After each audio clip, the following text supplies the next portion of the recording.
Baik, bismillahirrahmanirrahim. Assalamualaikum warahmatullahi wabarakatuh. Waalaikumsalam warahmatullahi wabarakatuh. Alhamdulillahirabbil alamin, wa bihi nasta'inu ala umurid dunya waddin. Tsumma shalatu wat taslim ala rasulihil amin, nabiyyina Muhammadin wa ala alihi thayyibin wa ashabihil ghurril mayamin wa ba'du. Alhamdulillah, berkat taufik dan rahmat dari Allah Subhanahu wa taala, kita dapat diberikan kesempatan untuk sama-sama menyimak kajian online yang diselenggarakan oleh Udrus Sunnah bersama pemateri Al-Ustadz Amir As-Soronji LC MPDI Hafizahullahu Ta'ala. Para pemirsa yang semoga dirahmati oleh Allah Subhanahu Wa Ta'ala, insya Allah materi malam hari ini yaitu wasiat ulama salaf dalam menuntut ilmu. Insya Allah materi ini materi yang urgen ya bagi kita selaku kaum muslimin agar kita selalu untuk menuntut ilmu syar'i, dan semoga ilmu yang kita dapat pada malam hari ini dapat menjadi berkah dan bermanfaat bagi diri kita serta orang di sekitar kita. Alhamdulillah juga Ustadz Amir sudah berada di tengah-tengah kita.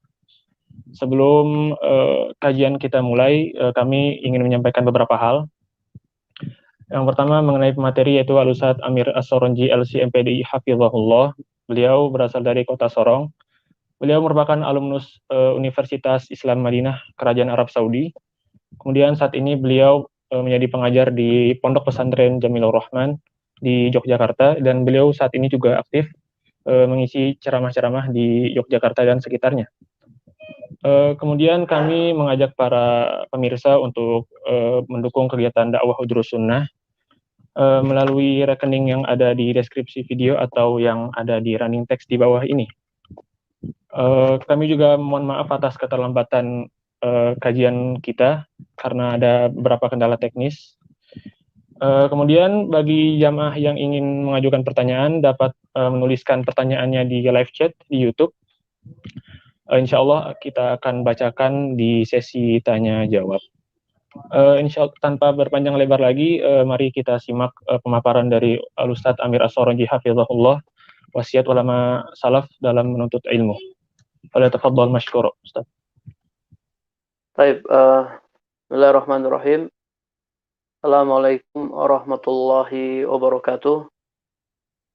Innal hamdalillah nahmaduhu wa nasta'inuhu wa nastaghfiruh wa na'udzu billahi min syururi anfusina wa min sayyiati a'malina. May yahdihillahu fala mudhillalah wa may yudlil fala hadiyalah. Wa ashhadu an la ilaha illallah wahdahu la syarikalah wa ashhadu anna Muhammadan abduhu wa rasuluh sallallahu alaihi wasallam. Amma ba'du, para ikhwan, para akhwat, para pemirsa rahimani wa rahimakumullah. Semoga Allah Subhanahu wa taala merahmati kita semua. Alhamdulillah pada malam hari ini kita berkumpul dalam majelis ilmu ya, walaupun tidak secara langsung. Kita bertemu di dunia maya ya dengan perantara media sosial. Mudah-mudahan Allah Subhanahu wa taala memberkahi pertemuan kita, dan tak lupa pula salawat dan salam kita sampaikan kepada teladan kita Nabi Muhammad sallallahu alaihi wasallam, kepada para keluarga dan para pengikutnya. Para pemirsa rahimakumullah, pada kesempatan ini kita akan membahas tema yang sangat penting, yakni wasiat ulama salaf dalam menuntut ilmu.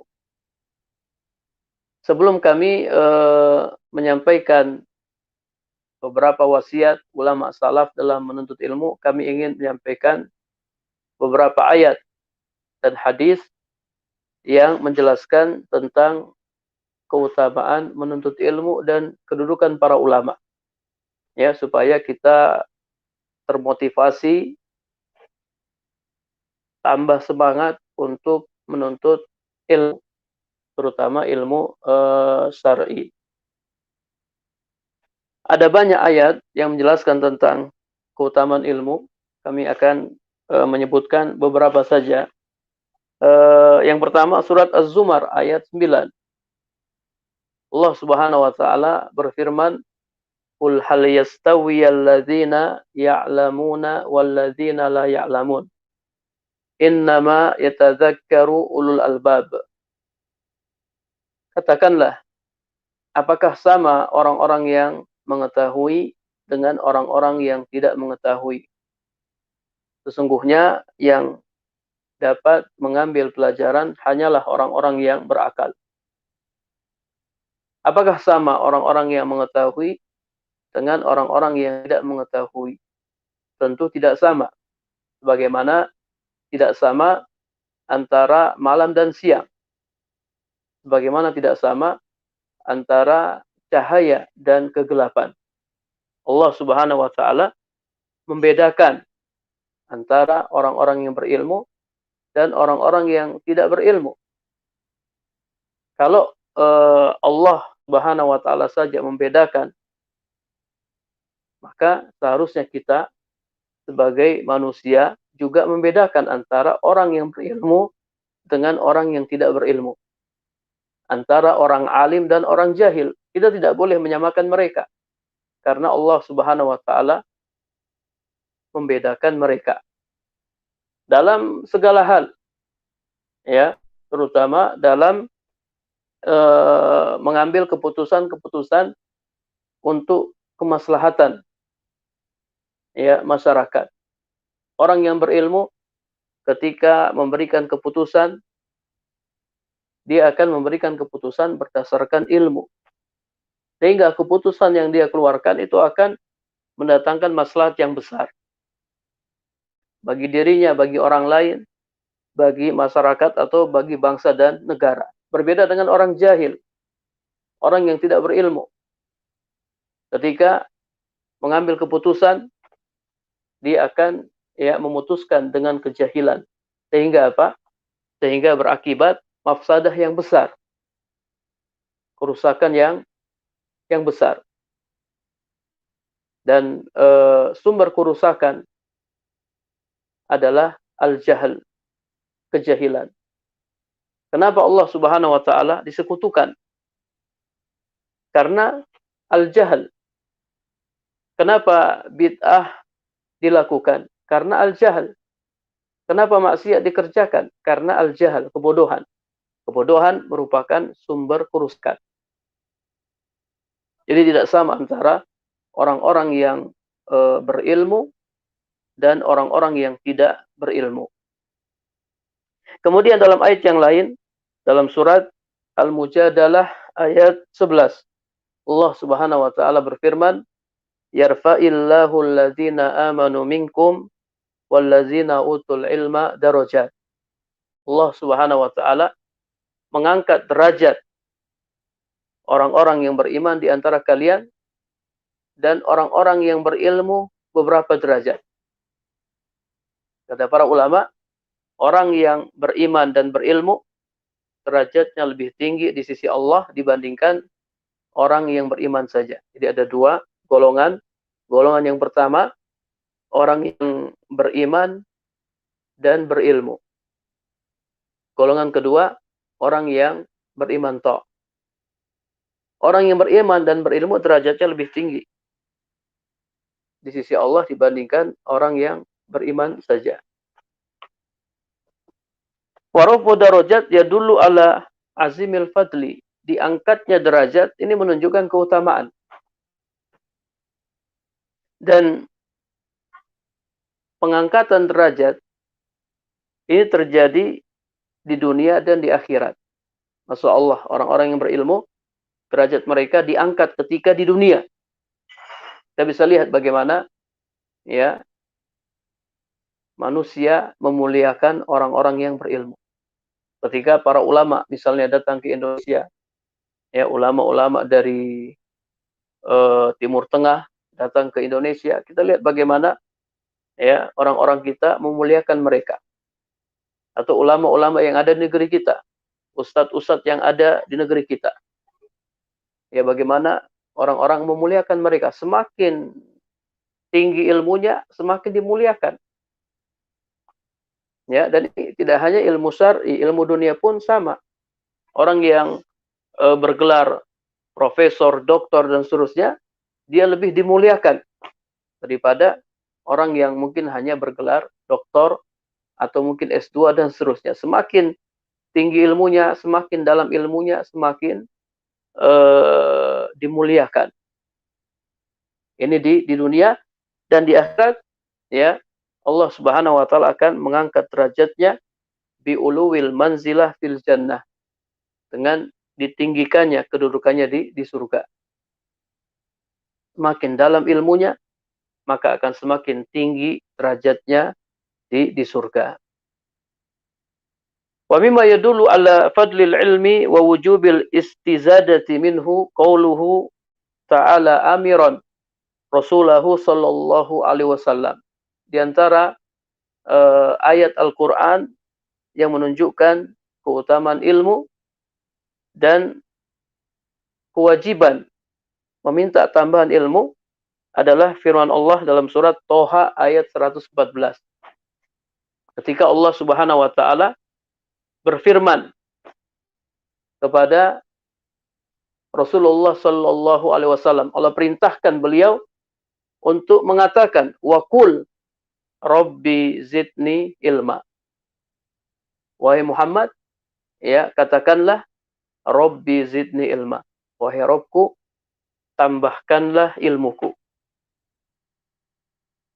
Allah Subhanahu wa taala tidak memerintahkan, ya, Nabi Muhammad sallallahu alaihi wasallam untuk meminta tambahan sesuatu kecuali ilmu. Allah tidak mengatakan, wahai Muhammad, ya, katakanlah wahai Rabbku, tambahkanlah hartaku. Rabbi zidni malan, Rabbi zidni sayyaratan, Rabbi zidni baitan. Ya Allah, tambahkanlah hartaku, ya Allah, tambahkanlah mobilku, tambahkanlah rumahku, dan seterusnya. Allah tidak perintahkan ini. Akan tetapi yang Allah perintahkan, Rabbi zidni ilma. Katakanlah, wahai Rabbku, tambahkanlah ilmuku. Kata para ulama, ini dalil yang menunjukkan bahwasanya ilmu lebih utama daripada segalanya. Ilmu lebih utama daripada harta. Kemudian ilmu di sini maksudnya ilmu syar'i. Rabbi zidni ilma, wahai Rabbku, tambahkanlah ilmuku. Ilmu di sini maksudnya ilmu syar'i, allazi yufidu ma'rifatal 'abdi li Rabbi subhanahu. Ilmu yang memberikan, ya, faedah pengenalan seorang hamba terhadap Rabb-nya. Kalau dia pelajari, maka dia akan semakin mengenal Allah Subhanahu wa taala. Wa ma'rifah ma yajibu 'alal mukallaf min amri dinihi fi ibadatihi wa muamalatihi. Kemudian, ya, mengetahui apa yang wajib bagi mukallaf dari urus agamanya, baik itu ibadah maupun muamalah. Para jamaah rahimakumullah, ini dalil tentang keutamaan ilmu, dan ini juga dalil bahwasanya kita wajib menambah ilmu kita. Kita wajib menambah ilmu kita, ilmu syar'i. Jangan kita merasa, oh, saya sudah menuntut ilmu sekian tahun, atau saya mungkin sudah ngaji di Udrus Sunnah dan seterusnya, saya sudah hatamkan kitab ini dan kitab itu, kemudian kita tidak mau menambah ilmu kita.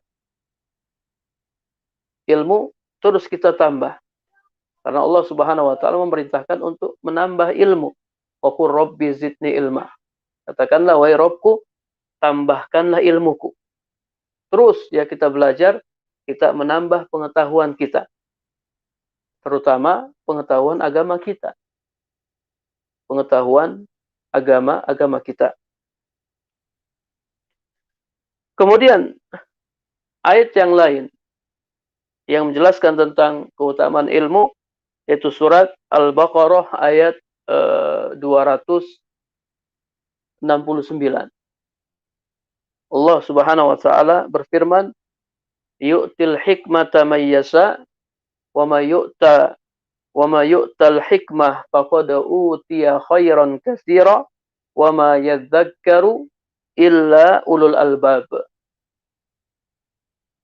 Allah Subhanahu wa taala memberikan hikmah kepada siapa saja yang dikehendakinya, dan barang siapa yang diberi hikmah faqad utiya khairan katsira, maka sungguh dia telah diberi kebaikan yang banyak.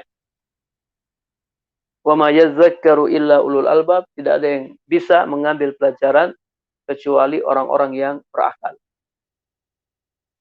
Imam Mujahid berkata, yang dimaksud dengan hikmah di sini adalah al-ilmu wal fahmu. Ilmu dan pemahaman. Siapa yang diberi ilmu, siapa yang diberi pemahaman dalam agamanya, faqad utiya khairan katsira, maka sungguh dia telah diberi kebaikan yang sangat banyak. Kebaikan yang melimpah. Maka kita harus bangga, kita harus senang. Kalau kita paham agama, kita harus senang. Ya. Karena Allah akan berikan kebaikan yang banyak sekali, baik kebaikan dunia maupun kebaikan akhirat. Kemudian ayat yang berikutnya yang menjelaskan tentang keutamaan ilmu dan pentingnya ilmu, itu surat Muhammad ayat 9. Allah Subhanahu wa taala berfirman, "Fa'lam annahu la ilaha illallah wastaghfir li dzambik walil mu'minin wal mu'minat." Ketahuilah bahwasanya tidak ada ilah yang hak kecuali Allah. Dan mohon ampunlah terhadap dosamu walil mu'minin wal mu'minat. Fabada'a bil ilmi qabla al-amal, kama qala al-Imam Al-Bukhari. Kata Imam Bukhari dalam sahihnya, di dalam ayat ini Allah Subhanahu wa taala memulai dengan ilmu sebelum beramal. Al-ilmu qabla al-qaul wal amal.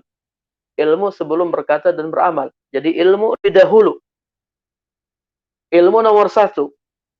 Ilmu lebih didahulukan. Ini menunjukkan keutamaan ilmu dan pentingnya ilmu. Kita tidak akan bisa beramal. Kita juga tidak bisa berdakwah kalau kita tidak punya ilmu. Kalau kita tidak punya ilmu. Maka ilmu sangat penting. Dengan ilmu kita bisa beramal. Dengan ilmu kita bisa berdakwah. Dan dengan ilmu kita bisa bersabar. Wal ilmu nafi' lahu samaratun azimatun. Ilmu yang bermanfaat mempunyai buah yang sangat manis. Di antara buah dari ilmu yang bermanfaat, tahakkuk sahibihi bil khasyati minallahi subhanahu wa ta'ala. Orang yang berilmu akan semakin takut kepada Allah Subhanahu wa taala. Fal ulama asaddun nasi khasyatan min rabbihim. Maka para ulama, orang-orang yang berilmu, seharusnya mereka adalah orang-orang yang sangat takut kepada Allah Subhanahu wa taala. Bima ta'allamuhu minal ilmi alladhi yazidu ma'rifatahum bi rabbihim. Karena ilmu yang mereka pelajari menambah pengenalan mereka kepada Rabb-nya. Semakin mereka berilmu, mereka semakin kenal Allah Subhanahu wa taala. Orang yang semakin mengenal Allah, dia akan takut kepada Allah Subhanahu wa taala. Dia tahu betapa agungnya Allah Subhanahu wa taala. Betapa besarnya Allah Subhanahu wa taala.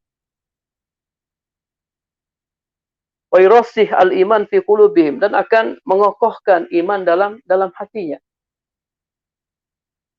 Allah Subhanahu wa taala berfirman dalam surat Fatir ayat 28. Innama yakhshallah min ibadihi al-ulama. Sungguhnya orang-orang yang takut kepada Allah di antara hamba-hambanya hanyalah para ulama. Hanyalah orang-orang yang berilmu. Mereka takut kepada Allah karena mereka mengenal Allah Subhanahu wa taala. Mereka pelajari asma wa sifat. nama-nama Allah dan sifat-sifat Allah, dan mereka semakin mengagungkan Allah Subhanahu wa taala. Tidak ada ilmu yang paling bermanfaat kecuali ilmu yang bisa membuat seseorang takut kepada Allah. Itu ilmu yang bermanfaat. Adapun ilmu yang membuat seseorang semakin berani kepada Allah, itu ilmu yang tidak bermanfaat. Belajar kemudian semakin berani, itu ilmu tidak bermanfaat. Ini beberapa ayat yang menjelaskan tentang keutamaan menuntut ilmu dan kedudukan para ulama. Kemudian ya, hadis-hadis Nabi. Banyak sekali hadis-hadis Nabi yang menjelaskan tentang keutamaan ilmu. Ya, bahkan kata para ulama, kita ambil contoh Sahih Bukhari. Ya, Sahih Bukhari, fa fi Sahihil Bukhari masalan aksaru min mi'ah hadis fil ilmi wa talabihi wal hasi alaihi. Dalam Sahih Bukhari ada aksar min mi'ah hadis. Ada lebih dari 100 hadis yang menjelaskan tentang keutamaan ilmu, yang menjelaskan tentang anjuran untuk menuntut ilmu dan seterusnya. Bahkan Imam Al-Bukhari membuat kitab khusus tentang ilmu. Beliau namakan Kitabul Ilmi. Kitab Al-Ilmi beliau letakkan setelah Kitabul Iman. Jadi kalau kita buka Sahih Bukhari, ya, itu kitab yang pertama Kitabul Iman. Kemudian dalam kitab Iman ada beberapa bab. Setelah kitab Iman, Kitabul Ilmi. Kitab tentang ilmu. Dalam kitab ilmu juga ada beberapa bab, bahkan ada banyak bab, ya, yang menjelaskan tentang keutamaan ilmu. Kemudian rihlah fi talabihi, melakukan perjalanan dalam menuntut ilmu, wa kitabatihi, menulis ilmu, ya. Kalau kita belajar ya kita harus nulis. Jangan sampai kita jangan sampai kita tidak catat. Ilmu itu ibarat binatang buruan. Orang yang udah paham hendaknya dia catat. Orang yang nangkap binatang buruan hendaknya dia ikat binatang buruannya. Ikatlah ilmu dengan mencatat.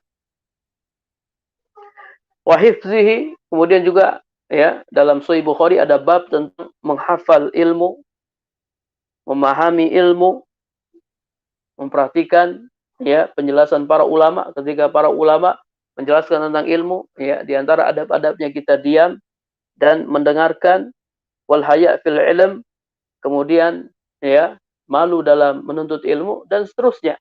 Bisa kita buka Sahih Bukhari.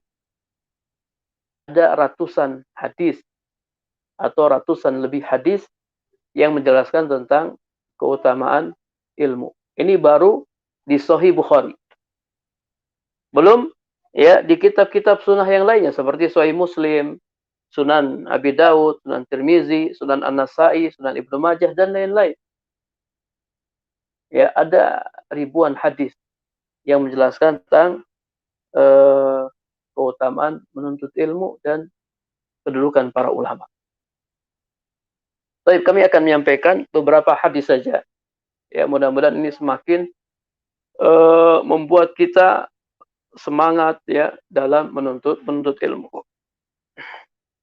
Yang pertama, hadis riwayat Bukhari dan Muslim.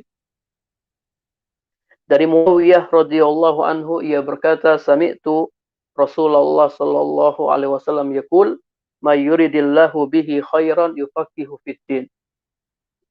Orang siapa yang Allah kehendaki baginya kebaikan, maka Allah akan jadikan dia paham terhadap agama. Wal fiqhu fiddin min a'zamil khair. Paham agama merupakan kebaikan yang sangat agung. Di mana itu adalah taufik Allah Subhanahu wa taala. Tadi kita sudah sampaikan firman Allah surat Al-Baqarah ayat 269. Wa may yu'tal hikmah faqad utiya khairan katsira. Siapa yang diberi hikmah atau ilmu, maka sungguh dia telah diberi kebaikan yang banyak. hadis ini ya semakna dengan ayat-ayat ini. Mayuridillahu bihi khairan yufaqihu fid din. Barang siapa yang Allah kehendaki kebaikan untuknya, Allah akan jadikan dia paham terhadap agama. Mafhumnya kata para ulama, mafhum mukhalafah, kebalikannya, orang yang tidak paham agama itu tanda Allah Subhanahu wa taala tidak menghendaki kebaikan baginya. Kita tinggal kita lihat ya, kita introspeksi diri, kita ini termasuk orang yang paham agama atau tidak. Kalau kita termasuk orang yang paham agama, alhamdulillah, mudah-mudahan ini tanda Allah Subhanahu wa taala menghendaki kebaikan untuk diri kita. Namun kalau kita tidak paham agama, waliyazubillah, kita harus belajar. Kita harus memahami agama. Jangan sampai kita termasuk orang yang tidak dikehendaki kebaikan untuk dirinya. Kemudian hadis yang kedua, hadis Abu Darda radhiyallahu anhu, qala sami'tu Rasulullah sallallahu alaihi wasallam yaqul man salaka tariqan yatlubu fihi ilman salaqallahu bihi tariqan min turuqil jannah. Barang siapa meniti suatu jalan dalam rangka mencari ilmu, maka Allah Subhanahu wa taala akan memudahkan baginya jalan menuju surga. Wa innal malaikata la tabau ajnihataha li talibil ilm. Sesungguhnya para malaikat meletakkan sayapnya untuk penuntut ilmu. Wa innal alim la yastakbiru lahu man fis samawati wa man fil ar hatta al-hitan fi jawfil ma. Sesungguhnya orang yang berilmu, makhluk-makhluk Allah yang ada di langit dan yang ada di bumi, semuanya memohon ampun kepada Allah untuk orang yang berilmu. Bahkan ikan-ikan yang ada di air. Wa inna fadlal alim alal abid ka fadlil qamar lailatal badar ala sairil kawakib. Sesungguhnya keutamaan orang yang berilmu dibandingkan orang yang rajin beribadah itu seperti keutamaan bulan purnama atas seluruh bintang-bintang. Wa innal ulama warasatul anbiya wa innal anbiya lam yuwarrisu dinaron wala dirhaman wa innama warasul ilma faman akhazahu akhaza bihazin wafir. Sesungguhnya para ulama adalah pewaris para nabi, dan sesungguhnya para nabi tidak mewariskan dinar dan dirham. Yang mereka wariskan hanyalah ilmu. Barang siapa yang mengambil warisan tersebut, akhaza bihazin wafir, berarti ia telah mendapatkan bagian yang melimpah. Hadis riwayat Abu Daud dan Tirmizi. Para pemirsa rahimakumullah, ya, ini banyak sekali ya. Dalam hadis ini Nabi Shallallahu alaihi wasallam menyebutkan keutamaan menuntut ilmu dan kedudukan para ulama. Nanti kita kalau bahasa di sini mungkin butuh satu kajian khusus ya, kita sarah hadis ini, kita bahas hadis ini. Kemudian ya kita masuk pada pembahasan inti ya tentang wasiat ulama salaf dalam menuntut ilmu. Kami akan menyampaikan beberapa wasiat dari para sahabat dan dari para ulama salaf. Yang pertama wasiat Ali radhiyallahu anhu. Ali radhiyallahu anhu pernah berkata, al-ilmu khairun minal mal. Ilmu lebih baik daripada harta. Al-ilmu yahrusuka wa anta tahrusul mal. Ilmu menjagamu. Kalau kau punya ilmu, kau akan dijaga oleh ilmu. Sementara harta, kau menjaganya. Al-ilmu hakimun wal malu mahkumun alaih. Ilmu adalah hakim yang memutuskan berbagai perkara. Sementara harta adalah yang dihakimi. Orang kalau memutuskan perkara pakai ilmu. Jadi perkara-perkara yang diputuskan adalah perkara harta. Sengketa harta, sengketa tanah, dan seterusnya. Harta itu yang dihakimi. Harta itu yang diputuskan. Mata khuzanul amwal wa baqiya khuzanul ilm. Telah mati para penimbun harta. Wa baqiya khuzanul ilm. Sementara para pemilik ilmu tetap hidup. A'yanuhum mafqudatun wa ashkhasuhum fil qulub mawjudatun. Jasad-jasad mereka telah usang, namun pribadi mereka tetap ada di dalam hati. Ini orang yang berilmu. Mereka tetap hidup. Walaupun jasad-jasad mereka telah usang, tapi pribadi mereka tetap ada dalam hati kita. Ambil contoh misalnya, sahabat Abu Hurairah radhiyallahu anhu. Syekh Muhammad bin Shalih Al-Utsaimin dalam Kitabul Ilm, ya, beliau punya kitab Kitabul Ilm, beliau jelaskan di antara keutamaan ilmu, al-ilmu yabqa wal malu yafna. Ilmu itu kekal, sementara harta itu akan punah. Beliau contohkan sahabat Abu Hurairah radhiyallahu anhu. Sahabat Abu Hurairah radhiyallahu anhu adalah sahabat yang dikenal miskin. Tak punya apa-apa. Silahkan baca sirah Abu Hurairah. Orang yang miskin. Sahabat yang sering lapar. Bahkan kata Syekh Muhammad bin Shalih Al-Utsaimin, sahabat Abu Hurairah pernah pingsan gara-gara lapar. Pingsan gara-gara lapar. Gak makan, gak minum. Kemudian pingsan. Tapi siapa di antara kita yang tidak mengenal Abu Hurairah? Orang yang rajin menuntut ilmu, rajin membaca kitab-kitab hadis, ya, kitab-kitab para ulama, dia pasti kenal dengan Abu Hurairah. Kenapa demikian? Karena sahabat Abu Hurairah ini termasuk sahabat yang paling banyak meriwayatkan hadis dari Nabi Shallallahu Alaihi Wasallam. Ada 5.000 lebih hadis yang diriwayatkan oleh Abu Hurairah. Sehingga ketika kita buka kitab-kitab hadis, kita akan dapati banyak sekali nama Abu Hurairah. An Abi Hurairah radhiyallahu anhu, an Abi Hurairah radhiyallahu anhu, an Abi Hurairah radhiyallahu anhu. Namanya masih terus disebut, walaupun orangnya sudah nggak ada, jasadnya sudah usang, tapi namanya masih senantiasa diucapkan oleh lisan-lisan kita. Diucapkan di majelis-majelis ta'lim, di mimbar-mimbar. Beliau masih dikenal, masih disebut namanya. Kekal namanya. Kenapa bisa demikian? Karena beliau orang yang berilmu. Al-ilmu yabqa wal malu yafna. Ilmu itu kekal. Sementara harta itu akan sirna.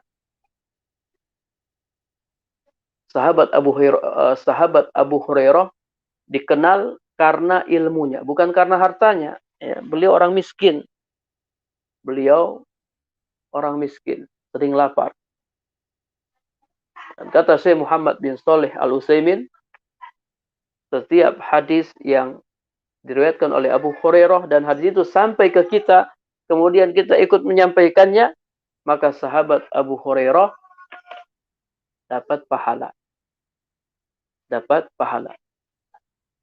Hal ini berdasarkan hadis riwayat Muslim. Rasulullah sallallahu alaihi wasallam bersabda, "Idza mata ibnu Adam inqata'a amaluhu illa min salasin." Apabila anak Adam meninggal, maka seluruh amalnya terputus. Udah pahalanya sudah selesai. Illa min salasin, kecuali 3 amalan. 3 amalan yang pahalanya masih terus mengalir. Shadaqatin jariyatin au ilmin yuntafa'u bihi awaladin solihin yad'u lahu. Yang pertama, sedekah jariah. Ya, antum wakafkan tanah, kemudian tanah itu dibangun masjid, lalu dimanfaatkan oleh kaum muslimin untuk ibadah. Maka walaupun antum sudah meninggal, pahala dari wakaf antum terus mengalir. Atau ilmu yang bermanfaat. Antum ajarkan ilmu, antum ajarkan hadis, kemudian diamalkan, disampaikan, antum dapat pahala. Walaupun antum sudah meninggal. Ini yang didapatkan oleh sahabat Abu Hurairah. Ilmu yang bermanfaat. Hadis-hadis Nabi bisa sampai kepada kita melalui perkara Abu Hurairah. Sehingga ketika kita menyampaikan hadis Nabi yang diriwayatkan oleh Abu Hurairah, Abu Hurairah pun dapat pahalanya. Kita dapat pahala, Abu Hurairah juga dapat pahala. Terus ya, selama hadis-hadis yang diriwayatkan oleh Abu Hurairah disampaikan, maka sahabat Abu Hurairah dapat pahala. Ilmu yang bermanfaat. Kemudian ketiga, awaladin solihin yad'u lahu, atau anak soleh yang mendoakan orang tuanya.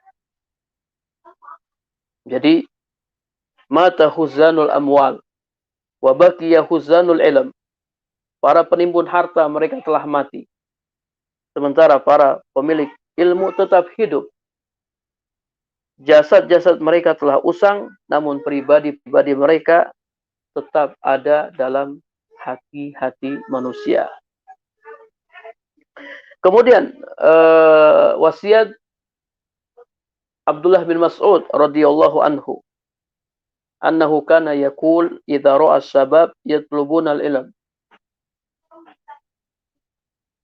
Apabila Ibnu Mas'ud melihat ya, ada para pemuda yang menuntut ilmu, maka dia pun berkata, marhaban bi yanabi'il hikmah. Selamat datang wahai sumber-sumber hikmah. Wa masabihaz zullam, dan para penerang kegelapan. Ilqanus siyab, jududul qulub, hubusul buyut, raihan kulli qabilatin. Walaupun pakaian kalian telah usang, namun hati-hati kalian tetap baru. Kalian tinggal di rumah-rumah untuk menelaah ilmu. Kalian adalah kebanggaan setiap kabilah. Yakni umumnya sifat mereka, ya, para penuntut ilmu, umumnya sifat mereka sibuk untuk menuntut ilmu. Kita bisa lihat ya, orang-orang yang menuntut ilmu, kesibukan mereka itu menuntut ilmu. Wal muqus fil buyut. Kemudian diam di rumah. Ya, atau mungkin ya lebih sering di kos-kosan, atau diam di pondok pesantren bagi yang pondok. Wal muqus fil buyut lil muzakarah wad dirasah. Diam di rumah untuk muzakarah dan dirasah, untuk belajar dan mengulang-ulang ilmu. Wa hadza qad yusgiluhum anil ihtimam bi anaqatis siyab. Dan hal ini terkadang melalaikan mereka dari perhatian terhadap keindahan pakaian. Hingga kita lihat pakaian mereka ya kusut ya. Mereka kurang perhatian dengan penampilan karena mereka sibuk dengan menuntut ilmu. Kita lihat coba, kapan antum ke pondok pesantren ya. Ya ada yang rapi ya, tetap rapi, tapi umumnya ya pakaian mereka kadang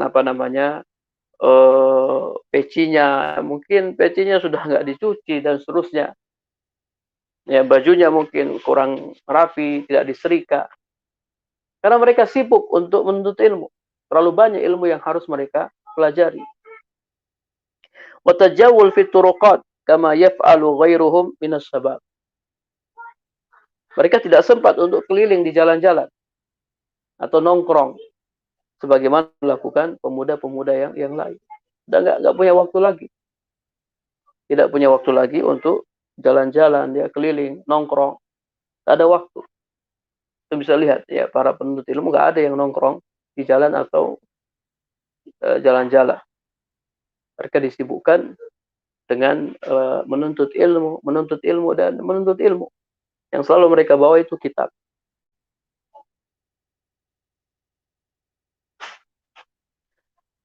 Kemudian ya, yang terakhir, waktu kita sudah habis, wasiat Umar bin Khattab. Sebenarnya masih banyak nih wasiat-wasiat dari para ulama salaf ya. Ya saja waktu kita terbatas, kita sampaikan beberapa di antaranya. Mudah-mudahan kita bisa istifadah darinya. Umar Khattab radhiyallahu anhu berkata, "Innar rajula la yakhruju min manzilihi wa alaihi minaz dzunub misla jibal tihama." Sesungguhnya seseorang keluar dari rumahnya dalam keadaan dia punya dosa-dosa yang banyak. Misla jibal tihama, seperti gunung Tihama. Besar sekali, antum bisa cari di Google gunung Tihama. Jabal Tihama, itu buka. Gunung yang besar. Dia keluar dari rumahnya dalam keadaan dia punya dosa-dosa yang banyak. Fa'idha sami'al ilma khofa wa roja'a wa taba. Namun dia pergi ke majelis ilmu. Wa idza sami'al ilma, apabila dia mendengar ilmu, khofa, dia pun takut. Dengarkan ayat-ayat Allah, kemudian hadis-hadis Nabi. Khofa, dia takut, wa roja'a, kemudian dia rujuk, ya dia tobat. Wa taba, ya, dan dia bertobat. Fansorofa ila manzilihi wa laysa alaihi zakun. Kemudian dia pulang ke rumahnya dan dosa-dosa sudah dihapus. Dia kembali ke rumahnya dalam keadaan dia tidak punya dosa. Fala tufariku majalisal ulama, kata Umar, maka janganlah kalian tinggalkan majelis-majelis ilmu. Jangan tinggalkan majelis-majelis ilmu. Walaupun ya mungkin kita ini banyak dosa, ya, suka maksiat. Jangan pernah tinggalkan majelis-majelis ilmu. Karena majelis ilmu itu sumber hidayah. Kita datang ke majelis ilmu, kita dengarkan ayat-ayat Al-Quran dibacakan, hadis-hadis Nabi disampaikan, kemudian kita takut dan kita bertobat. Jadi, orang yang punya banyak dosa ke majelis ilmu, dia punya harapan besar untuk bertobat. Dia punya harapan besar untuk bertobat, kesempatan untuk bertobat. Karena yang dia dengar ayat-ayat Allah, hadis-hadis Nabi. Berbeda dengan orang yang banyak dosa, suka maksiat, kemudian jauh dari majelis-majelis ilmu. Nggak ada kesempatannya sangat kecil untuk bertobat. Maka jangan tinggalkan majelis ilmu. Sekali lagi, walaupun dosa-dosa kita banyak, kita masih suka maksiat, jangan tinggalkan majelis-majelis ilmu. Fala tufariku majalisal ulama, ya, jangan kalian tinggalkan majelis-majelis ilmu.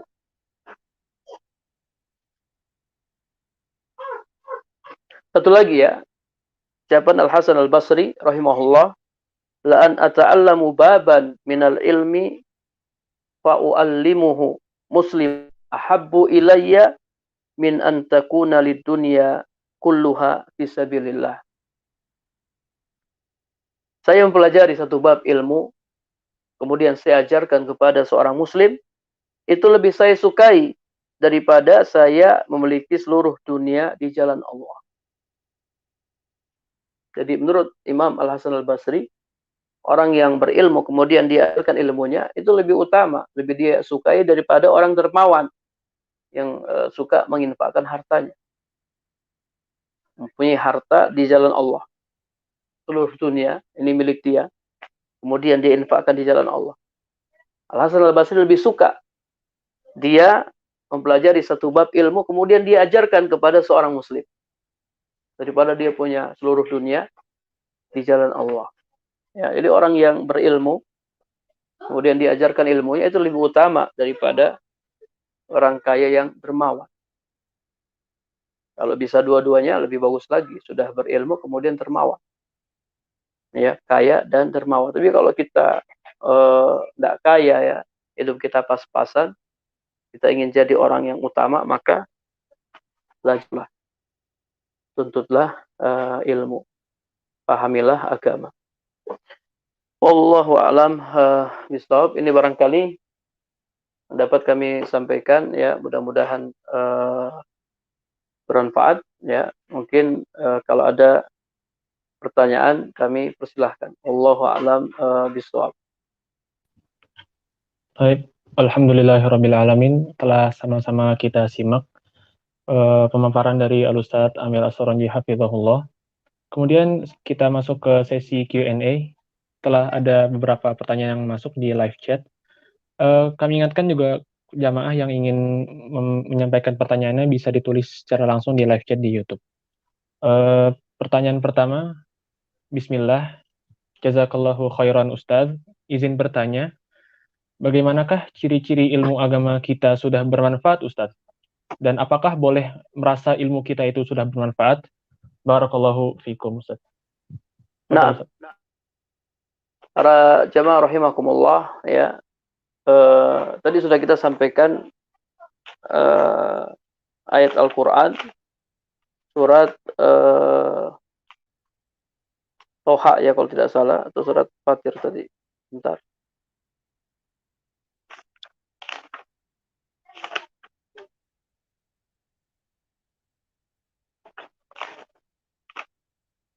Nah, surat Fatir ayat 28. Innama yakhshallah min ibadihi al-ulama. Sungguhnya yang takut kepada Allah di antara hamba-hambanya hanyalah para ulama. Jadi ketika kita menuntut ilmu, kita lihat ini.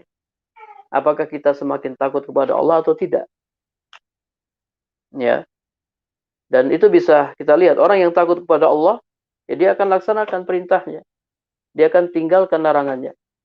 Orang yang takut kepada Allah, dia akan mentauhidkan Allah Subhanahu wa taala, menyembahnya dan tidak menyekutukannya dengan sesuatu apapun. Orang yang takut kepada Allah, dia akan melaksanakan sunnah-sunnah Nabi. Karena Allah Subhanahu wa taala berfirman, ya, siapa yang taat kepada Rasul, maka sungguh dia telah taat kepada Allah.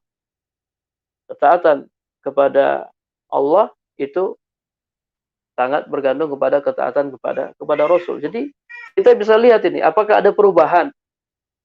Kita sudah belajar misalnya setahun, 2 tahun, 3 tahun kita sudah ngaji sunnah. Kita lihat apakah ada perubahan nggak dalam diri kita, perilaku kita, kemudian juga ucapan kita sehari-hari. Mungkin dulu kita sering caci maki, kita sering berkata-kata kasar. Setelah ngaji, masya Allah, kita jaga lisan kita. Dulu sebelum ngaji kita suka mengumbar pandangan, lihat sana sini. Setelah ngaji kita jaga pandangan kita. Jadi kita lihat ada perubahan nggak? Kalau ada perubahan berarti ilmu nafi. Ilmu yang kita tuntut itu bermanfaat, membawa kebaikan bagi diri kita. Tapi kalau seandainya tidak ada perubahan, ya, atau tambah parah, waliyazubillah, ya, paham ilmu tapi tambah parah, semakin berani sama Allah Subhanahu wa taala. Maka itu tanda bahwasanya ilmu yang kita tuntut tidak bermanfaat. Ya, tidak bermanfaat. Mungkin karena niat kita yang enggak benar. Ya, kita menuntut ilmu laisa lillah, bukan karena Allah. Mungkin karena dunia atau karena perempuan. Ya. Maka ilmu yang kita dapatkan tidak merubah perilaku kita. Hati-hati ya, para jamaah rahimakumullah. Ada sebagian orang dia menuntut ilmu, dia punya ilmu, bukannya semakin takut kepada Allah, dia semakin berani kepada Allah Subhanahu wa taala. Ini tanda bahwasanya ilmunya tidak bermanfaat. Ya, lihat iblis itu berilmu. Iblis itu berilmu, tapi ilmunya tidak bermanfaat. Dia tidak mau taat kepada Allah ketika Allah perintahkan iblis untuk sujud kepada perintahkan iblis untuk sujud kepada Adam. Aba wastakbar wa kana minal kafirin. Iblis enggan dan sombong dan dia termasuk golongan orang-orang kafir. Wallahu a'lam bishawab. Jadi tandanya itu bisa kita lihat pada kehidupan kita sehari-hari, perilaku kita berubah atau tidak berubah. Nah, baik, barakallahu fiikum Ustaz atas jawabannya. Kemudian ada pertanyaan selanjutnya, Ustaz, bagaimana kiat-kiat untuk saya yang awam agar bisa cepat untuk menguasai ilmu agama secara umum? Apakah kita juga diwajibkan untuk mendalami semua cabang ilmu syar'i? Barakallahu fikum Ustaz. Nah, Fadhal. para jamaah rahimakumullah, ilmu syar'i itu banyak ya.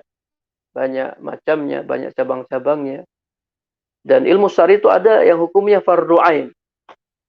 Wajib bagi setiap muslim untuk mengetahuinya, untuk mempelajarinya. Kalau tidak dia berdosa. Seperti ilmu-ilmu tentang akidah. Ini wajib diketahui oleh setiap muslim.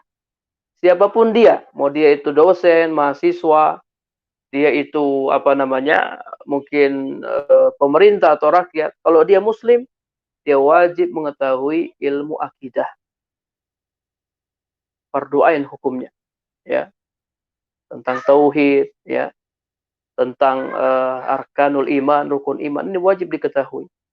Kemudian juga ilmu tentang sholat 5 waktu. Dia harus tahu bagaimana sholat yang benar. Karena Nabi SAW memerintahkan, "Shollu kama ra'aitumuni usolli." Sholatlah kamu sebagaimana kamu melihat aku sholat. Jadi ada ilmu-ilmu yang memang hukumnya fardu ain, dia harus tahu, dia harus pelajari. Dan ada ilmu-ilmu syar'i yang hukumnya fardu kifayah. Kalau sebagian orang sudah mempelajarinya, maka hukumnya menjadi sunnah baginya untuk mempelajarinya. Dan ada ilmu-ilmu yang hukumnya sunnah dan seterusnya. Nah, yang harus dia ketahui, yang harus dia pelajari adalah ilmu-ilmu syar'i yang hukumnya fardu ain. Ilmu-ilmu syar'i yang hukumnya fardu ain. Kalau dia tidak ketahui, dia tidak pelajari, maka dia berdosa. Dia berdosa. Jadi yang antum utamakan ya ini belajar ilmu-ilmu yang hukumnya fardu ain itu dulu. Ya antum penuhi, antum tunaikan, setelah itu baru ilmu-ilmu yang lain. Allahu a'lam bishawab. Baik, jazakallahu khairan Ustaz atas jawabannya. Mungkin ini pertanyaan terakhir Ustaz karena ada pertanyaan yang semisal seperti yang tadi sudah dibacakan. Bismillah, ahsanallahu ilaikum Ustaz. Izin bertanya, hal apa yang perlu dilakukan sebelum atau ketika menuntut ilmu agar ilmu yang kita tuntut dapat berdampak bagi hati dan iman? Barakallahu fikum. Nah, para jamaah rahimakumullah, ya, jadi yang harus kita perhatikan sebelum menuntut ilmu adalah adab-adab ya. Adab-adab dalam menuntut ilmu supaya ilmu kita bermanfaat. Ya, tadi Anda bacakan kitab ini ya. Kitab yang berjudul Adab Talibul Ilm. Adab-adab penuntut ilmu. Karya Dr. Anas Ahmad Karozun. Ya, ini apa namanya? Buku Arab Gundul. Ini tentang adab-adab penuntut ilmu. Di dalam kitab ini jelaskan kalau kita ingin ilmu kita itu bermanfaat, kita juga ingin menguasai ilmu dengan baik. Jadi sebelum kita belajar ilmu, kita pelajari dulu adab-adab penuntut ilmu. Ya, ini Anda sampaikan secara ringkas ya isi dari kitab ini ya. Jadi adab yang pertama ikhlas. Orang yang menuntut ilmu hendaknya dia ikhlas. Kemudian adab yang kedua ya mengamalkan ilmu yang sudah kita ketahui ya. Hendaknya kita berusaha untuk mengamalkannya dan jauhi maksiat. Yang ketiga tawadhu ya, rendah hati. Kita jangan sombong. Ya. Seharusnya semakin dalam ilmu kita semakin tawadhu, semakin rendah hati, bukan malah sebaliknya. Kemudian juga taukir ulama, majalisul ilm, menghormati ulama dan majelis ilmu. Hormati guru kita. Jangan kita sombong. Ada sebagian orang ya mungkin sudah berilmu dan merasa lebih dari gurunya hingga dia sombong ya, sombong, tidak mau menghormati gurunya. Yang kelima, sabar dalam menuntut ilmu ya. Menuntut ilmu ini tidak mudah. Menuntut ilmu itu proses, butuh bertahun-tahun sehingga dibutuhkan kesabaran. At-tanafus fi talabil ilm, berlomba-lomba dalam menuntut ilmu. Kemudian as-sidqu wal amanah, jujur dan amanah. Kemudian nasrul ilmi wa ta'limuhu, menyampaikan ilmu dan mengajarkannya. Yang ke-9, az-zuhdu fid dunya, zuhud terhadap dunia. Yang ke-10, al-hirsu alal waqti namuhu, ya, bersungguh menjaga waktu dan memanfaatkannya. Kemudian yang selanjutnya muzakaratul ilmi khosyatan nisyan, terus mengulang-ulang ilmu ya karena khawatir lupa, ya jangan sampai lupa. Kita terus mengulang-ulang ilmu. Yang berikutnya al-waqar wal haya, menjaga wibawa dan rasa malu. Kemudian yang terakhir as-suhbatus shalihah, berteman dengan orang-orang yang baik, orang-orang yang rajin menuntut ilmu. Jadi pelajari dulu adab-adab menuntut ilmu supaya kita mudah menguasai ilmu dan supaya ilmu yang kita tuntut itu bermanfaat. Ya, Allahu a'lam bishawab. Mudah-mudahan bermanfaat. Nah, baik, barakallahu fiikum Ustaz. Alhamdulillah para jamaah, kita telah sampai di penghujung sesi kita. Kami ucapkan jazakumullahu khairan wa barakallahu fikum kepada Al-Ustaz Amir As-Soronji. Semoga Allah Subhanahu wa taala selalu menjaga beliau dan keluarga beliau dalam kesehatan. Kemudian kami ucapkan kepada para jamaah jazakumullahu khairan atas atensinya selama kajian ini, dan kami mohon maaf atas segala kekurangan yang ada di kajian ini. Kemudian tidak lupa kami sampaikan bagi jamaah yang ingin mendukung dakwah Udrus Sunnah dapat disalurkan melalui rekening yang ada di deskripsi di bawah. Kita sampai di sini, kita tutup dengan doa kafaratul majelis. Subhanakallahumma wa bihamdika asyhadu an la ilaha illa anta astaghfiruka wa atubu ilaik. Wassalamualaikum warahmatullahi wabarakatuh. Waalaikumsalam warahmatullahi wabarakatuh.